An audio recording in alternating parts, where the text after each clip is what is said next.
guys, how's it going? This is Brandon Stiles, and today I am here with Michael Hermance. Michael is a realtor in the Atlanta area and the surrounding areas, and he also sold me and my wife Becca this house right here that we're sitting in that I filmed the videos in. So, Michael, good to have you today on the show. This is your first this is your first foray into the YouTube world. Yeah, absolutely. Okay, gotcha. Yeah, brand new. So Michael's real estate company is called Atlanta Select Properties. We're out of the Keller Williams in Brookhaven. Cool. And the reason I wanted to have Michael on the show today is because they do their real estate marketing and their business building, as it were, super proper. Like Michael emphasizes, kind of constant touch points throughout the year. I think he said 4 times. Yep, that's the goal. Okay. And we'll get mailers, and it's all educational based, and it's all influence based. So none of it's like persuasive, like, hey, go with us. We've been doing it 30 years. Right. Because that stuff doesn't necessarily work. People don't really care. Who cares if you've been in business 30 years? Do you get results for your clients? So Michael, kind of walk us through your story and how you got into real estate. You're a University of Georgia grad like myself. Oh yeah, go and Dogs. Your wife, yep, go Dogs. And tell us how you got into real estate. Give us the history. So it's interesting. I got out of college and I got into the golf industry and realized that there wasn't a lot of growth there. So kind of started to look around for other options. I didn't want to go back to school necessarily, but was open to further learning-based experience. So got online, started researching what real estate was all about. Decided that I liked people, so got into residential as opposed to commercial. Found Keller Williams. It just further pushed me to want to get into it. I love meeting new people. I love establishing relationships, and I love providing a professional experience to those that don't necessarily know much about it. So real estate really fit the model for what I was looking for. I wasn't interested in sales, but I figured if you're going to sell something, why not sell something like a home? Which is arguably one of the biggest things a person will purchase in their life. So there's an emotional side, there's a financial side, there's just a lot of help required. So I wanted to get into a business where I could provide that help, build relationships, and kind of start from the ground and work my way up. Gotcha. So I feel like a lot of times realtors, right? Am I using the right terminology? Yeah, oh yeah. Okay. So there's real estate agents and there's realtors. Sorry, I don't know that. I'm about to explain Alexa it. doesn't know either. Trying to explain it. So if you're on a board, you're held to a higher professional and ethical standard. Once you're a part of that board, you're given the right to call yourself a realtor. Real estate agent just isn't a part of a board, so they don't have the same ethical and professional standards that a realtor would. So it's almost like a financial advisor versus a fiduciary. Yes, exactly. Interesting. Well, and you have to be licensed for both. It's just a higher ethical standard that you hold yourself to, and you're a part of a board, a bigger community of other realtors, and it's education based.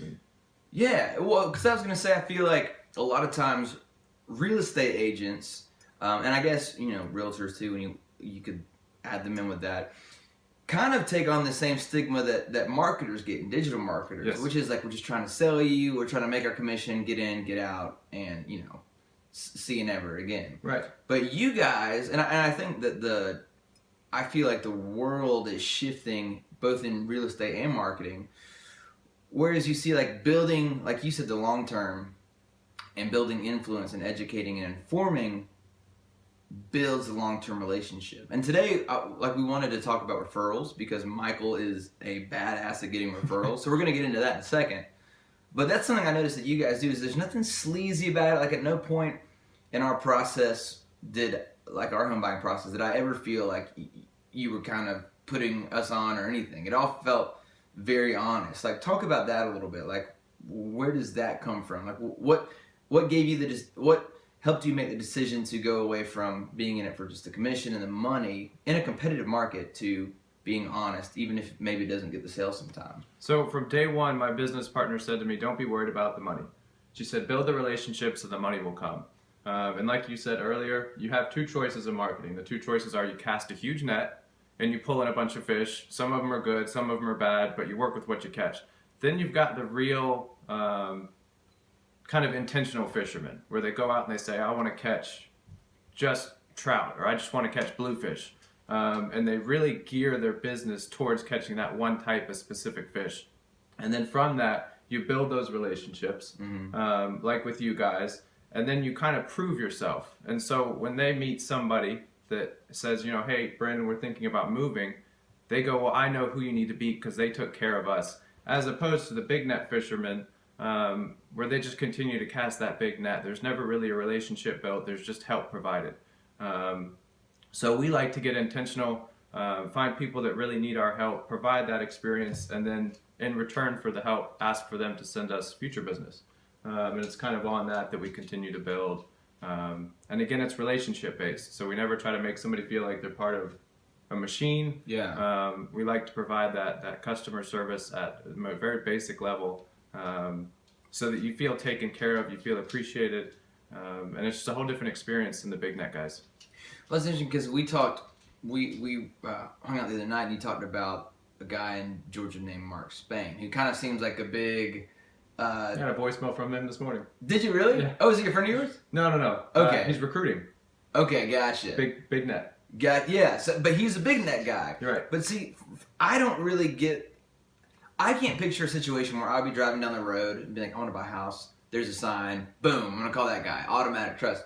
Whereas with you guys, I mean, it would be, and he's one of the realtors or real estate agents, whatever it is, that offers the, we'll buy your home guaranteed or whatever. I still would not go with him over you guys because of that relationship and the ongoing relationship. I mean, so to give you a little, kind of what we talked about with Michael calls once a month, once every 6 weeks, something like that. He's brought gifts by. You stay in contact, and we're friends outside of our real estate transactions. But even if we weren't, you would still be staying top of mind because of the effort you put in. And I'm just one client out of however many you have. Mm-hmm.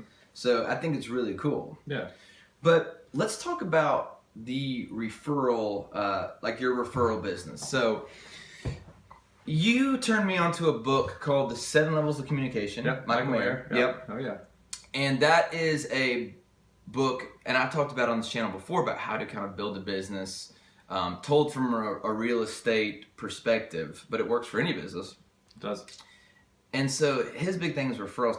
Walk me through your referral process. How does that, like, you meet with a client on day one, do you set referral expectations, or how does it work? Absolutely. So the way that we say that you're going to get great service from us is that at the end of the process, we're going to ask you to send friends, family members, and coworkers our way. The only way that we can gain and ask you for that is if we earn your trust. So it's almost like now in the game of referrals, once you trust somebody, which is the hardest thing to ever get from somebody, is trust, especially when you're new. If I say, hey, I earn your trust through this experience, I want you to pass that trust on to other people so that they know from day one they're going to get taken care of as if they're a family member. We go through the process, and then at the end of it, we hope that you've felt so great about the experience that you feel compelled. Not only when somebody brings it up to go out and actually ask and say, hey, are you thinking about moving? We try to get our clients to be proactive in a sense that if you had a friend say, hey, me and my wife are pregnant, that it kind of triggers you to think, well, hey, does that mean you need to buy a bigger house? I know you're in an apartment now, you're starting a family. And it sets the expectation from the very get-go. We want you to think of us for everything real estate related. I've got a roof leak. I want to call Atlanta Select Properties. My window's broken. I want to call Atlanta Select Properties. I need a plumber. I want to call Atlanta Select Properties. So we want to be that point of contact for anything that comes up real estate related. Yeah, because you mentioned that. So you don't want the transaction to end right on closing day. You want, like, if there's a leak in the roof, we call you and you're like, I got a guy. Or like, hey, my foundation's cracking. Boom, I got a guy. Yep. So you're kind of offering an all-in-one solution versus just solving a small problem, which is just someone needs a house. That's right. Because when you're buying a house, people go into things of like, it doesn't end there. The journey doesn't end there. Right. Yeah, right. So that's something you do and keeps you top of mind with those referrals is like, don't forget we offer all this other stuff. Not your business personally, but we know a guy. That's we know right. guys. Okay. And we like to tell our clients that you're not just part of our database, you're part of what we call our VIP list. And as you've seen, we do these client appreciation events. Mm-hmm. So it's our time to appreciate, reconnect with clients. And what we do is we do it at different fun venues, like we're doing one coming up in April. And it's at a place called Vino venue in Chambly. And you get to come and you try all different kinds of wines. We have all kind of finger foods.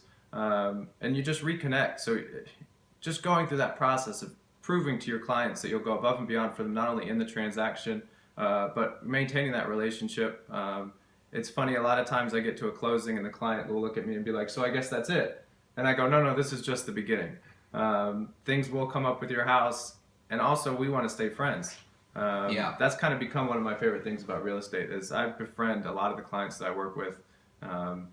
We hang out, we go to breweries together, we watch football games together, puppy play dates, dogs are blowing up here in Atlanta. So just kind of maintaining that relationship, becoming friends.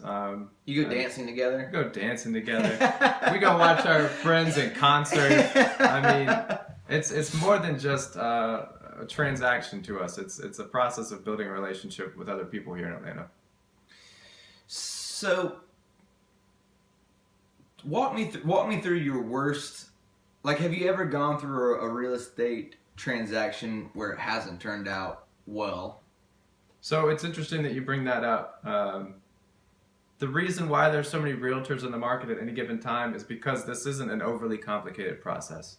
And you really only get to show your true value if something goes wrong.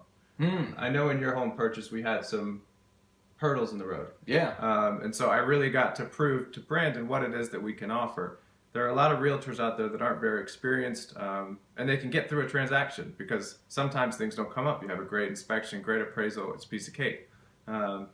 So I guess when things do come up and you get to show your true colors, it really gets to show your value to the clients. But, we usually see, I guess the biggest problem comes up with inspection items. For the price point that I work in, sellers aren't very open to making repairs or contributing money because a lot of times they have multiple offers.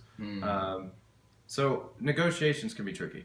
And that's where I've really tried to grow and build my skill is in the negotiations so that I can help clients overcome stuff like that. You were badass going in there. So with our house, we had, it was a process where it was a flip property. And obviously mine and Becca's first time buying a home. So we didn't know what to do. So Michael, it was basically on Michael. Like I couldn't be like, you should do this, check out section C3 of the, real estate law guide. But dude, you in there and you handled business, man. And it was like, at no point did I feel, and this kind of gets off, what we're talking about with referrals and actionable items for building a business. But like, it just felt handled. Yeah. Like at no point was I like, I don't know if Michael really knows what he's doing. It was all like, no, I'm gonna handle this. Just give me an hour or whatever. So that it was pretty cool, man. It was pretty badass. But anyhow, that's an aside note. See, and that's where the referral comes from. Yeah, exactly. Literally, he just wrote a testimonial for me with what he just said. Well, that's the thing is that it's like you said, the home buying process. Anyone can go around and find a home that they think looks cool and then buy it. You know, like that's not the hard part. The hard part is knowing how to negotiate, knowing the loopholes or whatever are in the system. And that's something that regular people like me that don't do real estate don't know. Right. And also you're a great communicator. So like what to say in a nice but firm way to an investor or a seller or whatever that we don't possess. Right. Because at first I was like, does someone need a realtor? I don't know. But after doing the process, I think so. Oh yeah. I think you can get so much better deal, so much better care and all that from using one.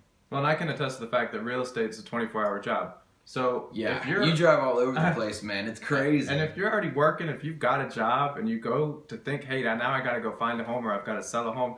It is a 7-day-a-week job, so you can't take time away from your job, stay productive there while also trying to go through the headache of buying and selling. So yeah, I highly recommended to use a professional to help.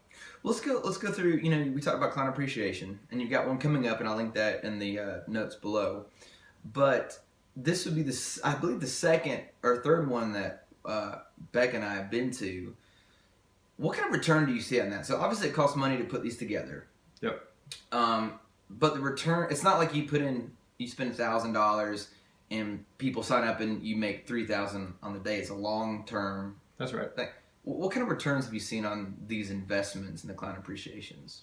So outside of financial returns, One of the coolest things that you can do to call people in your database is to invite them to something, especially an event where we're cheersing and praising you. Good tip. So Good tip. so this is going to get a little bit more technical, but the power of the client appreciation event is not just the event. For a month beforehand, you get to call all your clients, and it's a really fun phone call to invite them and say, hey, we're going to Vino venue. We're going to a wine tasting place. You're invited. We want to see you there. We're going to have a bunch of people there. It's just going to be a lot of fun. That's a really fun call to make. And then you get to send them the paperless posts. I know I mentioned to Brandon that we just did like a promotional video where we actually went on site and made a video that we could send out and attach into our email. So not only do you know where it is, you see us there, it kind of really binds it all together. Then you actually have the event, and it's so much fun. You take pictures, you communicate, you talk, you introduce, you network. It's just a lot of fun. And then as soon as it's over, you get another excuse to make that call. So you get to call and thank them for coming. A really neat trick in this touch points. Yeah, okay. Yeah, keep going. is you can ask the client what kind of things they would like to do in the future. So you can say, hey, we know we're mulling around a coffee shop idea. We're mulling around a party in the park. We're mulling around a bowling night. And you get to say, what kinds of things would you be interested in doing? What days of the week work best for you? Or you kind of, would you prefer a weekend? And you really get to make them feel like they're a part of that experience. And that they get to help like culture the next event. And then when you get to call them, like say Brandon loves coffee. So I could say, hey, we're thinking about going to this Rev coffee shop. We're going to rent out a room. We're going to do a whole bunch of different custom coffee tastings. And he brought this to my attention, and I get to call him 3 months later and say, hey, we're going to Rev for that client appreciation event you told us about. I'd be in. It's just a really cool thing to mold this around your clients and let them kind of have a say in what you're going to do next. Well, and it's an organic way to do touch Right. points. It's not just you call, like I don't see it and I'm like, oh great, Michael, here's Michael calling, hey man, hey, you got any business for me? You know, that's the sleazy part. That's when it gets sleazy. But you're always like calling to invite. So you're staying top of mind in an organic way. Right. Which is really cool. But also hard to do. That's why that's a good tip. It's more time consuming. Yeah, exactly. And it's more labor intensive and money intensive. Mm-hmm. And I think some people are scared to invest money up front for not because it's like you can put on one of these events and no one shows up, you don't get any business, but it's like you're trusting the process, right? And you're trusting the build, so trusting the relationships. Exactly. So how many times we touched on this a little bit earlier, but walk me through, like let's say I bought our house in January, let's say, and throughout that year, what would your yearly follow up with me look like? Like, what would you want to do? How many client appreciation things would there be? How many touch points, mailers, things like that? So it really depends. We like to touch at least once a quarter. Our goal is to have at least 2 appreciation events a year. So those could be 2 or your 4 touches, but we do a 3-month, 6-month, 9-month, and then year follow-up. And that just looks like something like, hey, congratulations, you bought your house 3 months ago. You know, hope you're feeling settled, only have a few boxes left to unpack. And it's just a cool little touch. Then, you know, we can send out vendor lists. But really and truly, the best thing to do is just call and check in. If you can base this around holidays, you know, give people calls around Easter. Maybe they're having a baby, you call on the 6-month or year anniversary of the baby. You could do Halloween calls. A big one for us is New Year's. You know, do you have any resolutions? Calling around the holidays, asking about Christmas lists, gifts. You just got to make it a really fun call. So that way they don't feel like when they see your name pop up on their cell phone, they're like, God, this guy is just calling for business again. And you never want that feeling. It's a thin line, right? It's a very thin line. And that's really and truly the number one reason why I didn't like making phone calls when I got started in the business. Is because I had that false impression that people were going to be like, he's just calling to ask for business. And once I overcame that and saw that I was actually making friends, people like to hear from me. They know I'm calling just to check in and see if they're okay. It really transitioned the way that I think about making phone calls. And that is literally the best thing that you can do. Besides like making a visit or having a client appreciation event where you get real face-to-face time, the only way to feel connected is to talk to them on the phone. Yeah, I mean, the phone's like a weapon, right? It's like a weapon. Yeah. So what... I mean, I struggle with making, and these aren't cold calls, but in a sense, they're kind of cold calls. Like you're just kind of, you know, calling out of the blue. Right. How are you able to push through that, what I call dialing syndrome? You know, like looking at the phone and you're like, oh, you got to kind of psych yourself up. Yeah. How did you get over that? And is it way easier now? Is it effortless now, or is there still a little trepidation? Still trepidation. Cool. When you get to call people that you have a relationship with, it's really cool. But for the cold calls, like for me, I do open houses a lot. So my cold calling is me getting a list of people that live in the neighborhood, and I still do it around an invitation. I mean, my goal is to invite them to my open house, and it's also to inform them that we've got a new house listing. But you'll get those people that from the second they answer the phone are your enemy, and they want to know how you got their number, and they want to know why you're calling them, and they want to know why they signed up for that do not call list, because it ain't working. Yeah. And yeah, what's the rudest one you've had? Like, what's the craziest cold phone call that you've had? that somebody saying, well, how the hell did you get my number? I want to talk to your boss. I want to talk to whoever it was that gave you permission to call me, and then straight hang up. Wow. I like that they like wanted to go all the way, and then they just hung up. Yeah. They thought better of it. I want to talk to everyone. And it's done. Yeah. Yeah, that's the intimidating side of the cold calls. Those are the ones that I call back. Yeah. Hello, I believe you got disconnected. Service error. Yeah, right. So you're doing the touch points about 4 times a year, and my favorite tip that you've had today was like you're calling with a purpose, and it's to invite them to. It's to do something fun. It's to extend an invitation, and then I think things naturally come up because that's the thing is it's like, and I don't know many realtors, but it seems like everyone today is getting into real estate, getting into selling houses, flipping houses, things like that. So it's a super competitive market. Do you think that this process, because I don't see other people doing it like you guys do you think that this one thing of the constant touch points and almost getting down a regimen and a system has been the standout for you guys to have so much success, or has it been something else? So that's really it. It's tricky to make a really good system with measures in place for follow-up, and then keeping it relationship based, so making it seem like somebody just doesn't feel like they're another number. So you do have to develop those systems, because without them you're going to lose your head real quick. You're going to get burned out real quick. And it's just about building habits. If you get into a habit of knowing that you need to follow up with your database, your client list, 2 days a week, call it Tuesdays and Thursdays, you sit down for 2 hours, you just give them a quick call, check in, see how they're doing. It starts to feel systematized real quick, and just do like you mind said, that? Do you mind the system? Because I feel like you have to have that to a certain extent. you have to have the habit, Yeah. because otherwise the train will come off the tracks real quick. Okay. But yeah, it's systematized. It's getting into a rhythm, and you'll start to see. So everybody's different. That's the cool thing about real estate is you work with so many different types of people. So it's really about catering to what they like.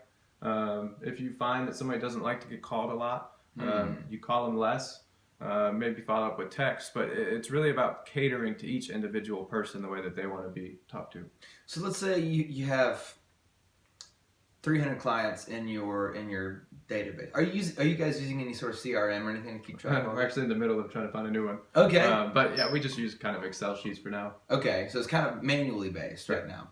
Does that get hard to keep up with? Like, do you keep little post-it notes, or like Brandon doesn't like to be called, or like Tim doesn't want text? Okay. And to be honest with you, so I need to systematize that better. But for now, with my clients, I just remember. Oh, wow. So you just kind of got that mind. Yeah. Okay, that makes sense.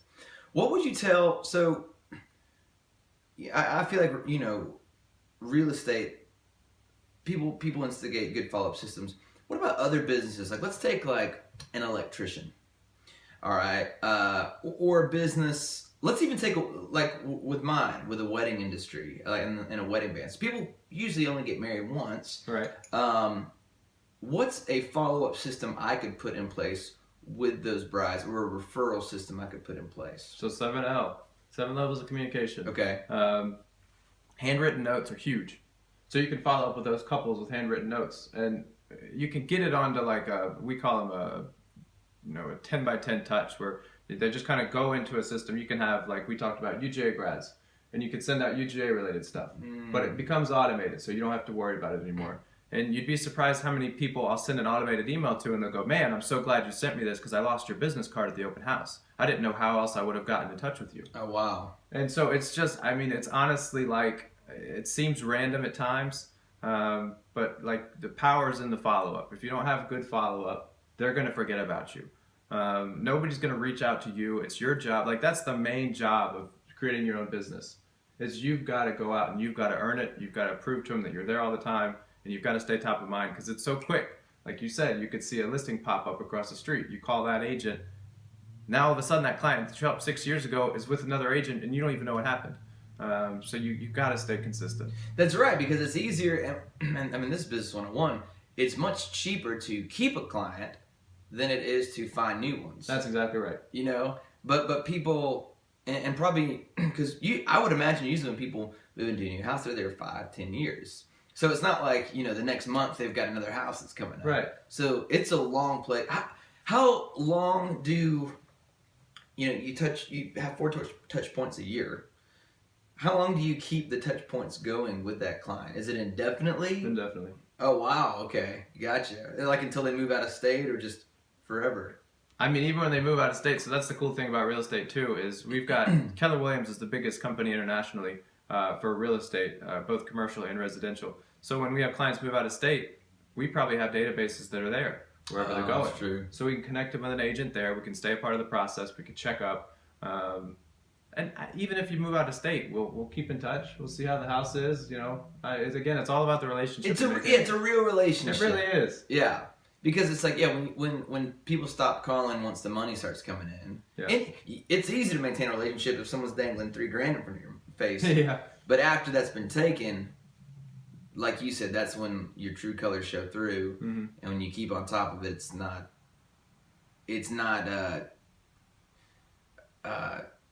It's real at that point, I feel like. I was trying to come up with a really flashy synonym, but I lost it in my head. All right, so we talked about referrals, and then even how to, you know, I say there are 4 parts to building a business, and it's lead gen, Mm-hmm. it's closing and selling once you get the leads in, Mm-hmm. it's deliverables, which is the experience people have when they're buying a house in your case, and then 4 is the follow-up and referral system. So we've harped on that. Let's talk about lead gen, because you still have to do lead generation even with a referral. What's your primary lead gen source, and where would you like to improve your lead gen? Sure. So we found that the very most powerful thing that you can have is somebody else talking you up. So having somebody else say, "Hey, Michael Hermance is the best realtor in Atlanta. You need to go work with him when you go buy or sell your next home." That's so much more powerful than me saying anything. Me reaching out and saying, "Hey, I'm a realtor." Just having somebody else promote you is one of the most powerful ways to get new leads. So we like to think that when we have a client that we help in a really good transaction, they become what we call an ambassador. So it's almost like building your little army. Ambassadors will go out, they'll talk you up, and then it's just about us following up with the ambassador and saying, you know, "Hey, just calling to check in. Is there anybody that you talked to this past week that's looking to buy or sell?" Because there's a lot of fall off that happens if you don't make that phone call. You know, I can't expect a past client to be prompt in getting me a new lead. That's not their job. My job is to stay in touch so that when those people do come up, they know that it's easy to get it to me. And they also have to be educated on how to get it to you. A lot of times people will be like, "Hey, here's Michael's information, give him a call." I can't That's super passive. I can't ask that guy to call me. Yeah. It's not his job. It's my job to find him. So my lead gen really comes with finding the people who understand how referrals work, educating them on how I like it in real estate, how they can get it to me, a good follow-up system where I touch them, like we said, at least once a quarter, and just making sure that there's no holes in the bucket for those leads to kind of fall out of. And really and truly the best way is just staying in touch. Yeah. And kind of, you know, helping educate how to do it. What's an avenue of lead gen that maybe you guys haven't experimented with a lot that you would like to try, or that you think could be advantageous? Like, is it billboards? I know that kind of goes into like the wide net thing. Yeah. Or what? Like, what's some? So we're actually trying a new thing this year in real estate. It's called geographical farming, and it's every month you provide some sort of value to the geographical farm that you want. So maybe you pick a neighborhood, maybe you pick a zip code, somewhere you've done a lot of business, but you have to become the realtor for that subdivision. So we're going to try that this year, and it's kind of about becoming the professional for that neighborhood. So when they do have a neighbor come over or something that says, hey, I want to move, or somebody passes away, you're that first thought. And so you kind of own that neighborhood. So that's something that we haven't really tried that we're going to experiment with this year. And where'd you guys hear about that technique? Is that just like... That's a big real estate related lead gen source. Okay. So there are agents out there that all they do is farm. Okay. And is that, I mean, you talk about neighborhood. Are you talking as specific as like... The street.